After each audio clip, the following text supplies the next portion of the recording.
It's time to get your morning started with the news you need to know. News update. This is what's trending with DJ and PK. Hashtag NFL. We have good process, okay? And if you'd have told me Friday night driving home, y'all are going to pick Shedeur, I would say that's not happening. But we had a conversation early that morning, and then we had a conversation later that day. I think we had the right people involved in the conversation. At the end of the day, that's Andrew Berry's call. Andrew made the call to pick Shedeur. Well, Tony, you know you're in the business, and you get paid by how many hits you get, okay? And I think if you know the Manning family, I would bet that, and I don't know Arch at all, okay? I bet he stays in college 2 years, so I don't even think that's worth discussing.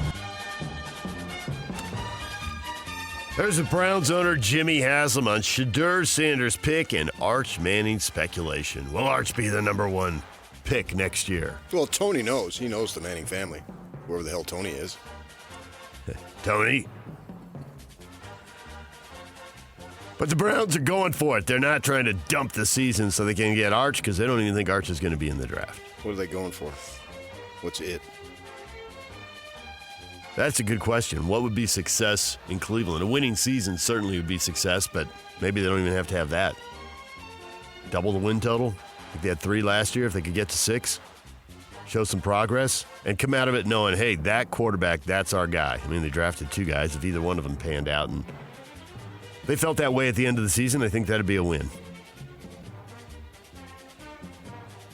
Haslam's getting asked all this. He's a Tennessee alumnus, so he's got a relationship with Peyton, Arch's uncle. So is Tony. Tony. Hey, Tony. Bengals star defensive end Trey Hendrickson is expected to end his holdout and reports training camp, but is hoping the move will spark movement in his hopes for a new contract. Get those negotiations going. He has said he will not play for the team under his current deal. It's been a long-running dispute, so we'll see how that shakes out. Isaiah Likely, Ravens tight end, small fracture in his foot at the end of Tuesday's practice. Expectation is he could still be cleared and ready to play by the time the season opener rolls around. No surgery, rehab.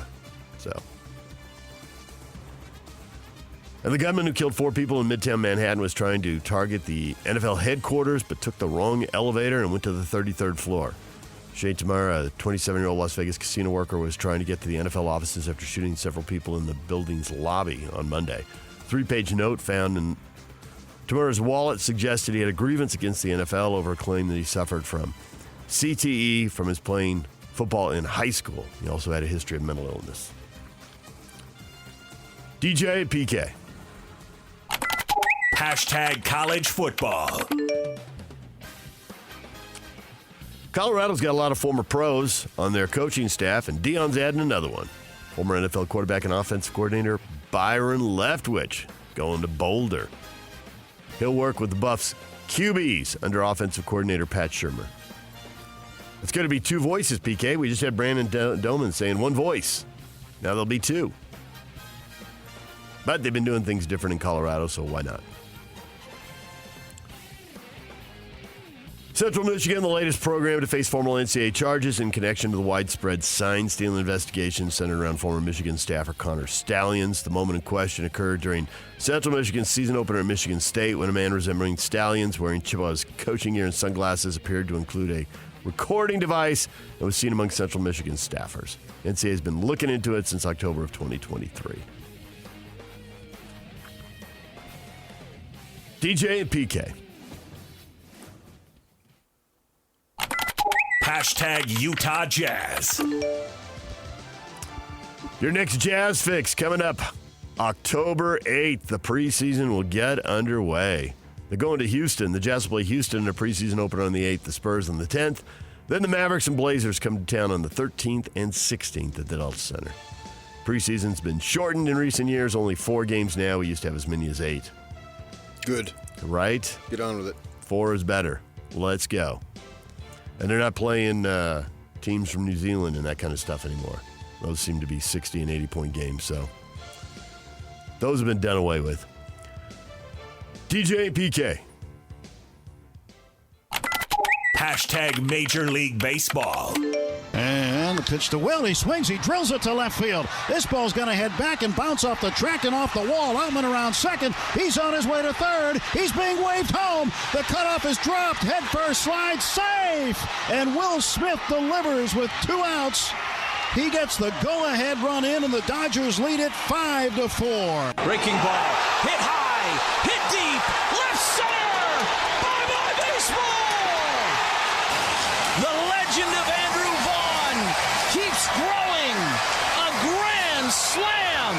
You have got to be kidding me. And Machado laces it in the air to deep left. Nimmo back to watch this one. Gonna go. A 3-run exclamation point home run for Manny Machado. His 20th of the year. And the Padre lead is now 7-1.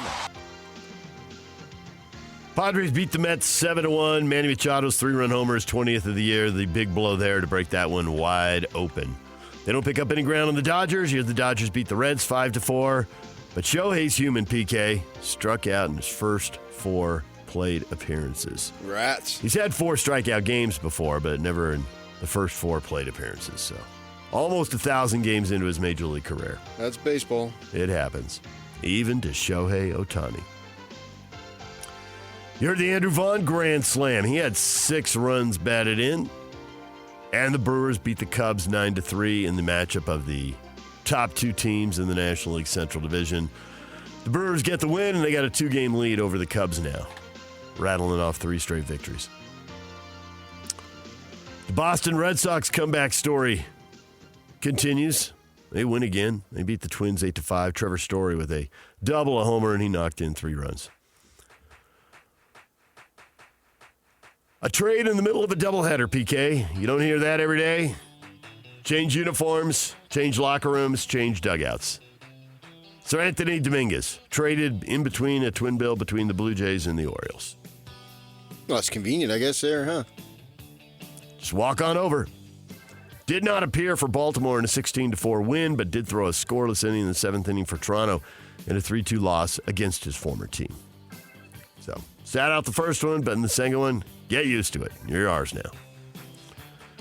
Bees over the series there in Oklahoma City tonight to play the Comets. First pitch at 6 o'clock. Tony Parks will be on the air right here on 1280 The Zone.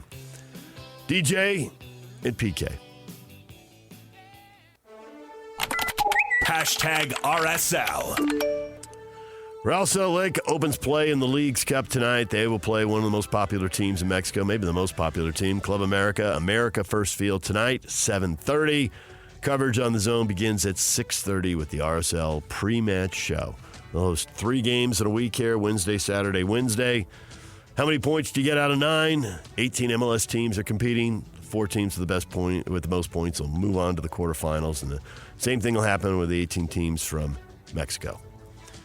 So the first of 3 tonight. Expect RSL to have a few more opposing fans in the stands than you would normally expect. What is Trending is brought to you by Shamrock Plumbing. There's no job too big or too small. Get the personal touch with Shamrock Plumbing. Greg Bedard, New England Patriots writer, analyst, founder of BostonSportsJournal.com, is going to join us coming up at 7:30. Scotty G, co-host of Hands and Scotty G, at 8 o'clock with Aggies opening camp up. We'll talk to Scotty G and Brian Dunseth. Calling MLS games on Apple TV, including the game tonight, will join us at 9 o'clock. It's also a Win Tickets Wednesday, so we got tickets to see Eric Church on his Free the Machine tour at the Delta Center October 23rd. That'll come up in the 8 o'clock hour. The question of the day is next. Stay with us. Ladies and gentlemen, may I present...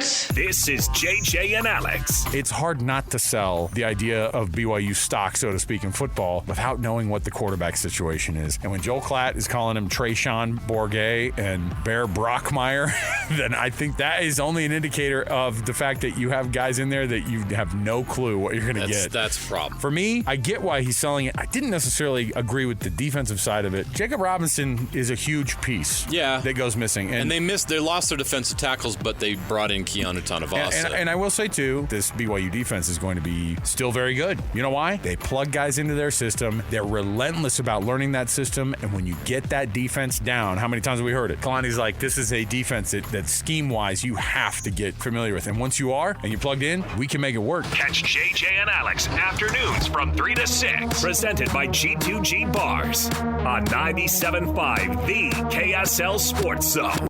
All you gotta do is put a drink in my hand, and you also need to nominate the youth sports volunteer that you know for the Hercules Hero of the Week. Submit your nomination at KSLSports.com/contests. And listen every Thursday afternoon to JJ and Alex for the winner. Help us celebrate the efforts of those volunteers making an impact with the Hercules Hero of the Week, sponsored by Hercules First Federal Credit Union and Beehive Meals. Question of the morning. Our local college football teams are starting to practice today. How excited are you? Yeah, I'm pretty excited. You know, the season literally starts 1 month from today with the games. The practices all start today. They count back, and this is where they settle on the calendar. And you got everybody all starting practices. Tons of places had little local media days. Some did not. I know Bronco Mendenhall did, and he gave a 6-minute answer when they asked about the $20.5 million. And I love what he said about how it wasn't intended to be pay for play, but that's exactly what it is, or what it was. And everybody else tried to deny, we don't pay for play. The hell you don't. Yeah, that is what it is. Yeah. Period, end of story. Yeah, and they tried to claim that wasn't it, but that's exactly what it was, and Bronco said that. And so now, you can put that aside for a little bit, because I really believe that the game is what brings people to it. It's not the business of the game. All these other things. And now they're starting practice, and that means it's on the horizon, and you can get excited about it, because I think that people really get excited about it. Mark does. Two words he posts. Fetching excited. 4 exclamation points. Yeah. Frank, all caps. Let's get the show on the road. Field. Whatever. Well, if you're not into it, so be it. You have that right to be into whatever you're into and not be into what you don't want to be into. That's the right of all sports fans to decide what they want if they want to be into it. But I do think that there's a large portion of people, and even if it still does a bunch of crazy things, you still decide, I'm in it, I've been in it, my father's been in it, my mother's been in it, our family's been in it, our friends, and you stay in it. I wonder how many people have really just totally 100% turned off. Now, you can decline interest. It can sag a little bit. That's what Ryan says. He says, I'm losing interest. Once you've eaten prime rib, it's hard to settle for chuck roast. But I don't know what that means. I'll keep saying it. College football in Utah was better when USC, UCLA, Oregon, Washington, Texas, and Oklahoma were on the schedule. Ryan misses the big brand names. Now, they were all only on the schedule for 1 year. The peak year. Utah's last year in the Pac-12 and BYU's first year in the Big 12. But that year, the schedule was loaded. Yeah, I'm over that. Travis is not. It's really quite the stark contrast in overall conference quality to be in the Big 12 versus the Pac-12. One can't understand it until they've experienced it. Washington, Oregon, USC, UCLA are big-time programs.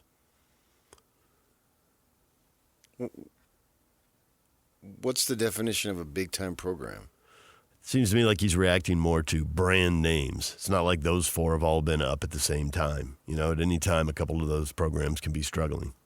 Well, you can say that about any 4 programs that you choose. That's universal. It looks to me like Travis is into the power of the brand names. And those are opposing teams that at some point he was super impressed with, and he holds them up. I mean, Oregon is currently on top of its game. What's he a fan of? Well, the Pac-12. Oh, okay, but they're still there. Those teams are still playing. Yeah. They haven't stopped playing. You can still be a fan of Oregon and Washington. They're not playing the Utes. To me, it looks like he's a Ute fan who loved it when the Utes played those schools, and now they're not playing those schools. Well, sure, that was your first link to the big time. Mm-hmm. And so you're going to remember that. I understand that. And then I would rather have that to be together. But it's not like it destroyed my love of the game. I thought, okay, it's going to be the same thing as we talked about with baseball when they do the work stoppage in 27. Yeah, like, okay, I know you're going to come back, so it's going to be an inconvenience, but you're never going to go away because then all these people... You all lose. Yeah. You all lose if you stop forever. The owners would still have their money. The players wouldn't. So it's just a question of how long the players are going to cave. Right. Because they're never going to make that kind of money doing 95% of them, where the owners are already super rich. And then we'll go through, I lost, they lost me, blah, blah, blah. And, we did that in 94, and it ruined the game, blah, blah, blah, blah, blah. And yet I went to 3 games last week, and all 3 of them were sold out. So it'll always come back because it's the game. That's the point I'm making. It's the game. Either you like the game or you don't like the game. And so the game will always be there, even if it has some temporary stoppages. I mean, it did it in basketball in, 98 or 99? And they did 99, they played 50 games, and then somewhere around like 2013, there was another one. They played 66 games. Right. There have been a bunch of partial seasons for labor issues in the NBA. Yeah. And then a couple more for COVID. But now we're back at 82. This is the thing for college with the college realignment.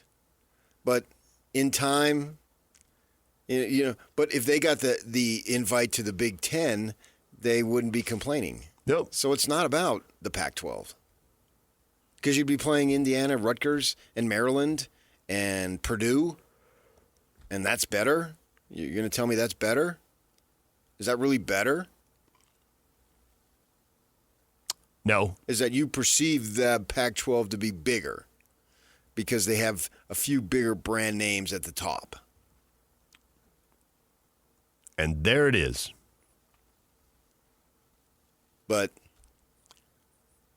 I say enjoy the games for what they are. And I do think that if he's a Ute fan, well, they had a crappy season last year. And if it would have been the Pac-12... They would have had a crappy season last year. And how much would you have been into it? It would have sucked. So I don't buy that. And I don't think Whittingham, you talk to him, it's talking about, you got to get over it, man. You got it's up with the new. Don't waste your time thinking about what could have been. Think about what could be. Ooh, that was deep. That was. A little poetry from Kinahan here in the morning. It wasn't really poetry. It was a philosophical statement. In order to have poetry, I think you have to have rhyme, and I wasn't rhyming. It's philosophy. So I wouldn't call it poetry. It had the meter. You paced yourself well through that. So it's 1 month to look forward. Don't look back. If you look forward, you'll end up having a brutal game in a month. That's Kyle's point. Well, I think UCLA's coming. Be ready. His whole thing was, what difference does it make what conference you're in? You have 12 games, win them. Yeah, and if you're a fan of this, there's 2 things. You got to be a fan of the game, and then I think you got to be a fan of the school. And if you are, you mean you're not going to continue to do that? I don't buy it. I really don't buy it. And I think with the Ute fans, some, not all of them certainly, I think actually a very small percentage, they want to poo-poo it because BYU's all excited about it. And we're better than you, so, this is your excitement. This is our boredom. Yep. That we have to go through it until the Big Ten realizes that we're all that, and they invite us in, and we leave you behind again. I understand that. That's a rivalry tweaking the other fan base. Yeah. We're better than you. We're bigger than you. Blah, blah, blah, blah, blah. So you got that going on. But I thought it was a fine conference last year. It represented itself well in the playoff, and away you go. And I expect it to be the same thing this year. And I guarantee you, if those Pac-12 lovers, who I am one of them, and I have actually been one of them long before you, speaking collectively, when it gets into the playoff and your team is in there and they got a chance to win, you'll be super excited. And the fact that it says 12 with the big logo rather than the Pack logo on the left spot of your shoulder or wherever they put it, it's not going to make any difference. Who cares? What difference does that make? I actually want the Big 12 to succeed at the highest level possible in spite of those idiots who ruined the conference and destroyed it. We show them, well, we didn't really need you. You guys, and it's the thing about it, it's these people who come in, the Larry Scotts, what's his name? He's not a Pac-12 guy. They just hired him for big money. Yeah. And Kleofkoff and these guys and these presidents, they didn't grow up there. They didn't root for these. Yormark, he grew up in Jersey. Now he walks around Kansas State and Iowa State like, yeah. They're paying him big money.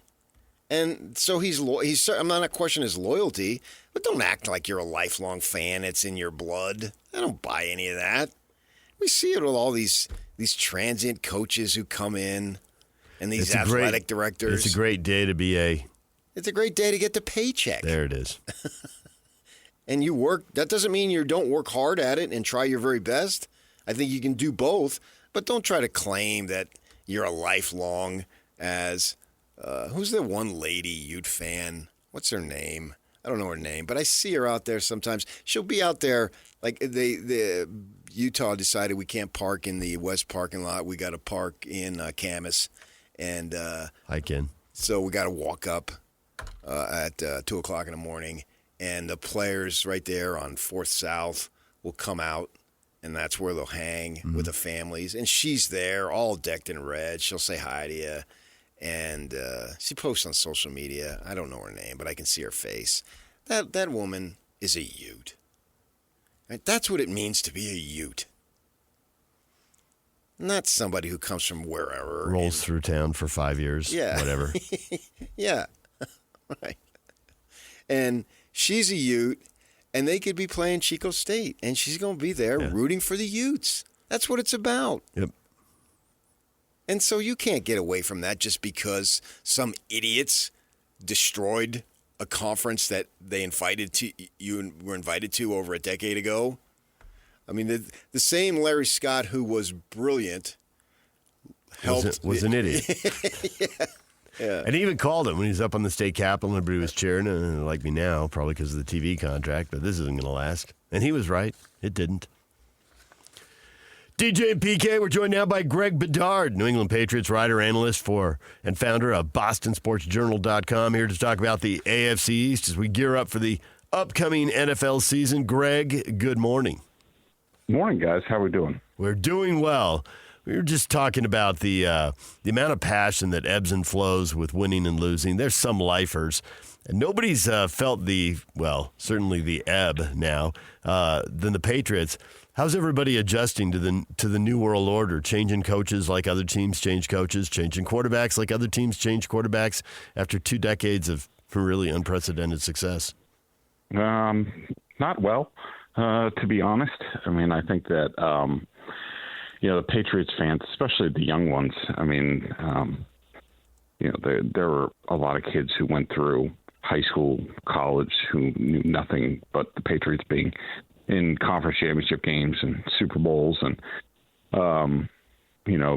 when that happened, they were able to puff out their chest a lot and look down at a lot of people. And I think they enjoyed that view for a long time. And then to all of a sudden be knocked down quite a few pegs in recent years, that wasn't fun for them.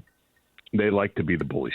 They like to talk trash, and they were able to do that, and they couldn't anymore. And they're hoping Mike Vrabel brings that back. What's the belief level in Drake May? I think it's certainly among the fans a lot. I mean, he's the hope. Among the coaches, it's really good. I mean, I think that the sky's the limit. I mean, I think that people don't realize, like, you can compare him to the other guys in his draft class, like Jaden Daniels, but the biggest difference was, and the Patriots knew this, when he was coming out. I mean, Drake May is still just 22 years old. He did not play, comparatively speaking, to like a Jaden Daniels or even a J.J. McCarthy.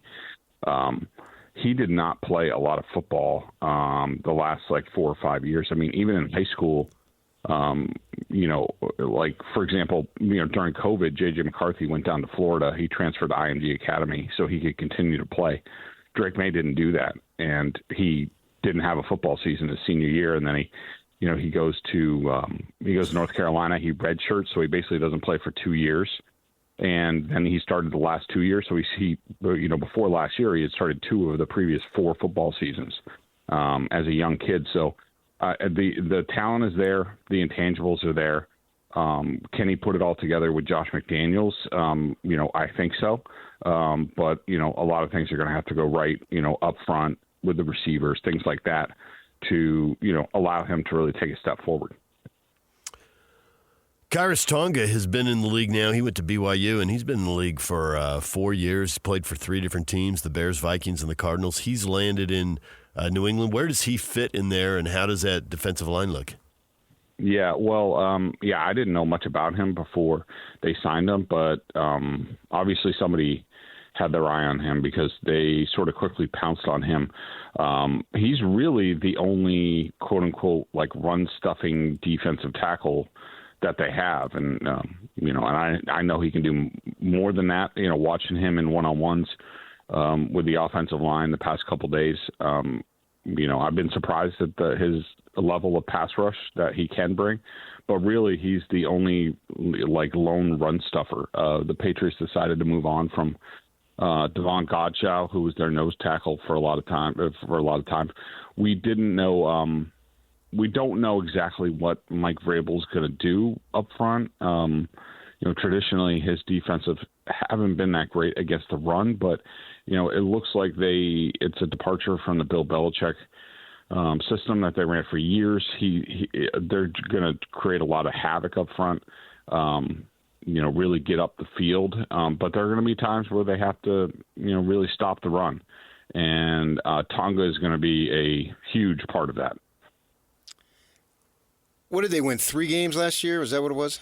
4. 4. My bad. 4. No, I mean the last one, the 4th one, which cost them a very high draft pick, was the Joe Milton throwaway game in the final week of the season, Gerard Mayo's final game. So there's a lot of Patriots fans who would like to forget about that 4th victory, actually.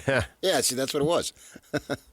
The point I was going to make, though, outside of the Bills, they're not in the most difficult conference there. So are there wins to be had to the level of they can see some progress? Because that's what it's all about. I mean, I don't think anybody's going to expect. Vrabel's a tough guy. We understand that, and he's had success. But I don't think people are talking about playoffs. So they can find maybe some 2 or 3 more wins and call it at least a progression of a season. Well, I guess it's up to you if you want to call it a successful season. Actually, you might be surprised because that might be the national view, but the local view, and including my view, is I think this team should take a substantial step forward this year. And if they're not competing for the postseason, somewhere around, let's call it 8, 9, 10 wins, I think that would be a disappointment, for a couple of different reasons. Number one, they were a 3 or 4 win team last year and the year before. But I think there were certainly a number of games that with a more competent coach, they would have won than Gerard Mayo, who was not ready for the job. There was dysfunction on the coaching staff. It wasn't a good coaching staff. A lot of players took a step backwards last year, did not improve.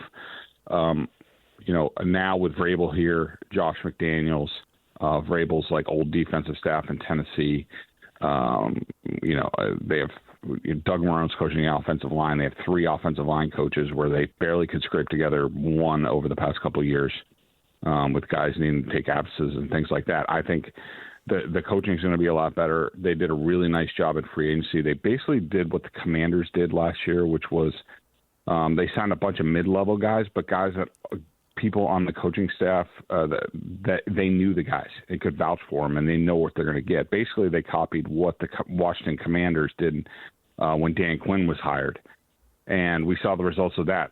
The Commanders went from 4 wins to 12 wins, and they were in the NFC Championship game. Now, am I expecting that? No, but and it's not just because of that. Their schedule is incredibly weak. Take a look at it. Especially at home, they should be able to reel off a bunch of wins. So, I expect Mike Vrabel to, get this thing going in the right direction quickly. And, they at least need to be in it towards the last week of the season. If they're not, a lot of people around here are going to be disappointed. PK grew up in Jersey, and he always says everybody's got an opinion, but unless you're holding a ticket and you put money on it, who cares about your opinion?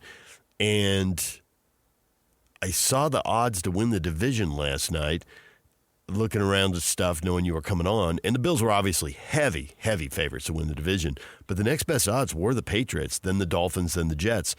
Now, Miami, they've been touted and disappointed in 500-ish, and Tua can't stay healthy, and that's a huge factor. But I was surprised to see the Patriots second, but I guess it goes to everything you were just talking about, because the people who are putting money down, somebody is betting. Maybe it's a lot of local money in Boston, but somebody is betting on the Patriots.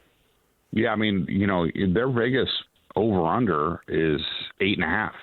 I mean, I think that's pretty accurate. I think, my initial pass-through on their schedule, I said, I just go through it and I don't, think about, I just look at the end of the day when I get to the schedule. What I had 11-6, and now that was before Aaron Rodgers signed with the Steelers, who they play in Week 3.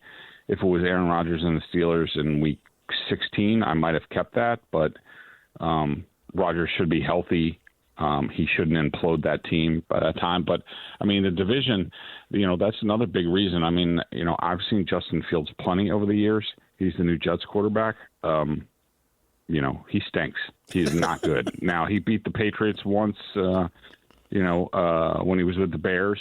But he has these games, like one every out of 8, where he looks like a competent quarterback. The Dolphins feel like they're about to implode down there with, they traded away Jalen Ramsey and other guys, and Tyreek Hill, who knows if he still wants to trade. Like, it just seems like that's hanging on by a thread, plus to his health. The Patriots have a lot to sort out, especially on the offensive line.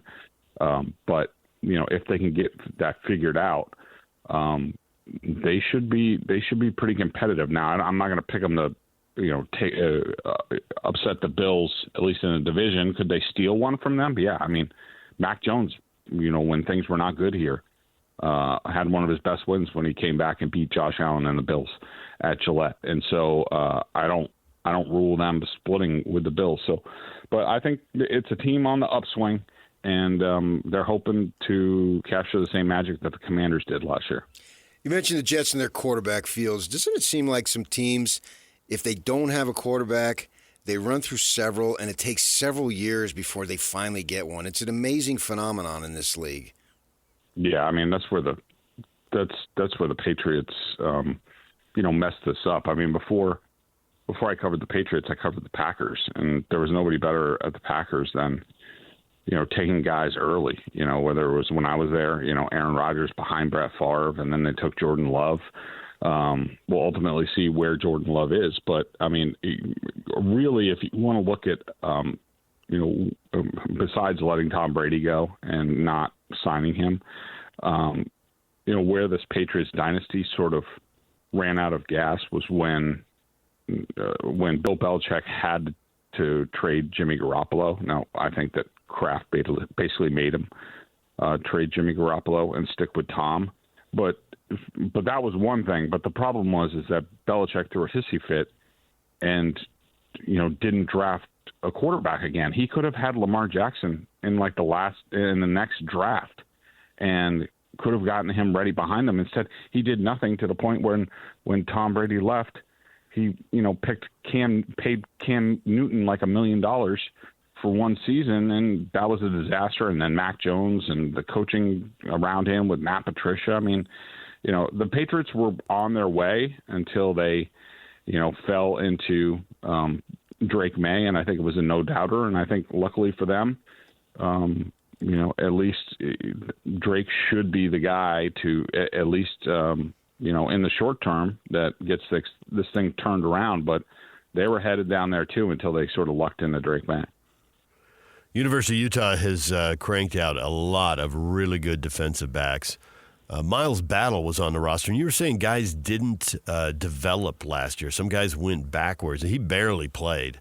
Yeah. Is he the kind of guy, diamond in the rough, the new coaching staff will appreciate him and blossom, or he's on his way out of town? What happens, you think? Yeah, I think Miles came on the roster towards the middle or late last season, if I remember correctly. He missed a bunch of the off season with some sort of injury, which probably set him back a little bit. He's been out there since camp started. Has shown up a few times. There's a lot of competition behind Christian Gonzalez and Carlton Davis at cornerback. So, Miles has as good a chance as anybody. He just needs to stay on the field. Well, Greg, we appreciate a few minutes on the AFC East and the New England Patriots. Thanks for joining us. No problem. Thanks, guys. Greg Bedard, New England Patriots writer, analyst, and founder of BostonSportsJournal.com. DJ and PK, it's 97.5 The Zone. Coming up at the top of the hour, the local schools are open in camp. Scotty G is going to join us. He had the basketball coach, Jared Calhoun, on the air making a little bit of news yesterday and throwing down the gauntlet on the AD. We'll talk with Scotty G about that at the top of the hour. Stay with us. And now, a look at traffic from the KSL Traffic Center. Lost some extra time on your commute this morning, no matter what freeway you take in Utah, Tooele, Davis, or Summit counties. Delays on southbound I-15 now begin just after Warm Springs Road to the 400 South exit, where a disabled crane is blocking one of the left turn lanes with a crash in the backup at 2300 North, which is blocking the center lanes. This update is brought to you by Advanced Window Products. $2,500 off 10 windows or more. Go to advancedwindows.com. With your KSL traffic update, I'm Jay Catch here on 97.5, the KSL Sports Zone. This is Jake Scott and Ben Anderson. People expect Texas Tech to maybe be in the running this year because of the talent they've added through the transfer portal. I love that Texas Tech is getting all this run. I don't think they're going to be good. Maybe they're okay, but Bozo's going to bozo, dude. I don't know. I guess BYU basketball is an example where you can have a huge cash influx and really take a giant step, but football and basketball are different. And BYU's always had really good culture. But along those lines, I just think it's going to be difficult for Texas Tech to shake being the fourth or fifth team in line in that state. It's just always going to be the reputation. Well, they're going to be fourth or fifth in the league. I'd bet on it. Right. That's where they always finish. Right, that's what I think too. If you end up at Texas Tech, it's not like they're out recruiting Texas. Texas has had every advantage in the book. Yeah, it was finally good last year. And was good once in the last 20 years. So you're always going to kind of have that reputation as being lesser than, and generally I think you play that way. I think that university is dysfunctional. Hear Jake Scott and Ben Anderson every day from 10 to noon on 97.5 The KSL Sports Zone. You put up a quote on our Facebook page. SMU coach Rhett Lashlee says there's no question the ACC has separated itself as one of the top 3 leagues in America. How can he be serious? Oh, bull crap. We punked them. We went down there and we beat them. BYU beating SMU. There it is. I was there. Think he's leaning on the fact that Clemson from 2015 to 2020 was elite, losing just one game a year. Yeah, but they weren't in the conference back then. How the crap win a couple titles. When he made that statement, the first thing I said to myself was, whoa. Oh, 5 woes. Yeah, well, that's what Eric Church decided to do. There you go. And then before that, Florida State had a couple of great years. And then if you go back 20 years, Miami, that's what he's leaning on. Living in the freaking past. But that's what, there's no other explanation for why he would say that. I disagree. Really? I think he's talking about now. What difference does 20 years ago have anything to do with today? Oh, the power of brands in college football. Jeez. I think they're powerful. And I think decisions get made on the power of the brand, even if the brand hasn't done anything in 20 years. Maybe this year, you think they've got 2 or 3 elite teams this year? I mean, you really would announce yourself, any other league, and most likely the Big 12 or the ACC, you'd really announce yourself if you could get 3 teams in the playoffs. See, I think that I disagree on that. That's a beauty contest. It is. So somebody else announces you. Yes. I announce myself. I don't rely on some gal or guy in some boardroom in Dallas to determine how good I am. No way. That's a bunch of nonsense. Yeah, I think that's exactly how it works. But okay, so what's he leaning on? That's not. They don't go in. So then all these coaches who they get in that league, and then if you're really good, you probably should go to those other leagues because they've announced themselves. So that's how they approach recruiting. That's ridiculous.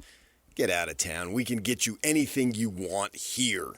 That's how they approach recruiting. You think Kyle Whittingham just goes in and just says, well, we didn't get in, and so some beauty contest decided we weren't pretty. Bull crap. We'll show them. No way.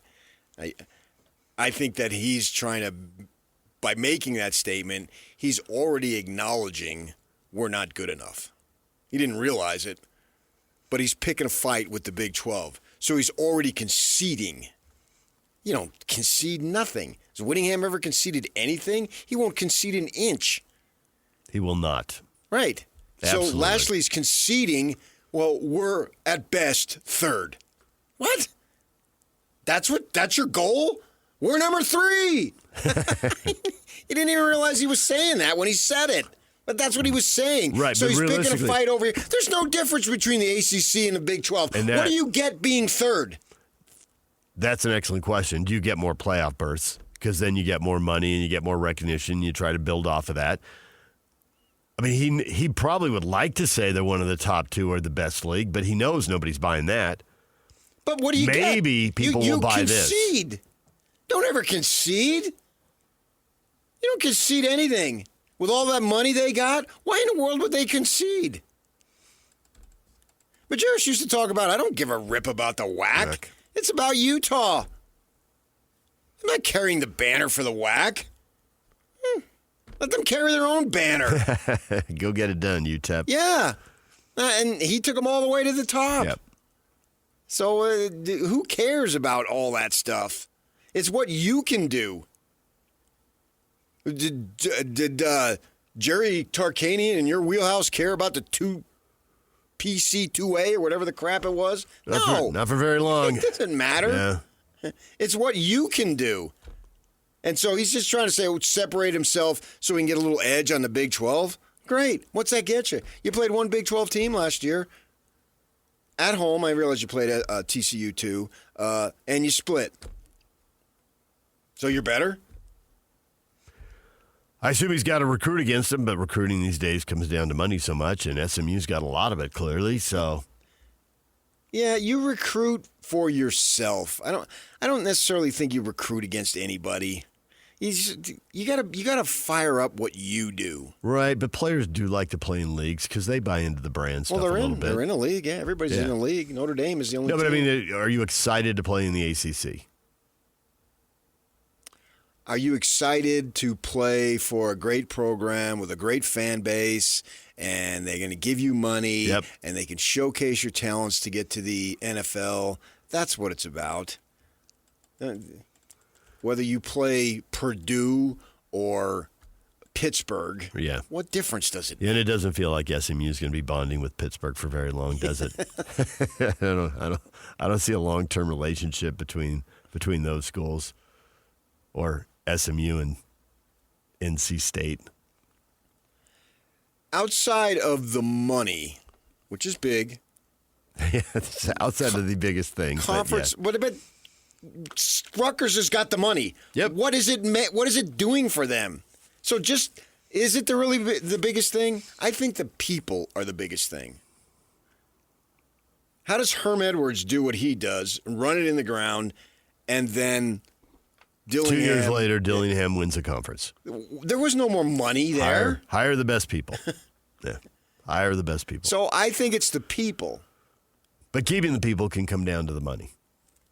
And then if they leave, you get somebody else who's just as good or better. There's fatalist attitude here. If you're not going to succeed, then quit. If you can't do it, get out of the way and let somebody else who's going to believe that they can do it. And there's really nothing that's beneficial about being in leagues outside of that money. And that money is great if you win. But if you don't win, what difference does it mean? Yeah. You have the money, and then you go out there and go 1-8 in conference play. Yeah. Great. So Rutgers is always going to get more money than Utah. And well, the Utes think they'll get. So they'll always get more money than BYU because nobody talks about the BYU going to the Big Ten. And what program would you rather be in? I've lived in both communities. There's a stark difference between the two. Stark. Yes. Steve Stark difference between the two. Oh. Yeah. That's Steve Starks, but it was good enough. Oh, you're full of S. That's your problem. Yeah. When we come back, Scotty G will join us, co-host of Hands of Scotty G. We'll talk about the start of college football in Logan. 87 new guys. And Hands was talking about Bronco. Bronco's got a little bounce in his step because of something he's seen in camp. We'll run that by Scotty G, and we'll do that next. Stay with us.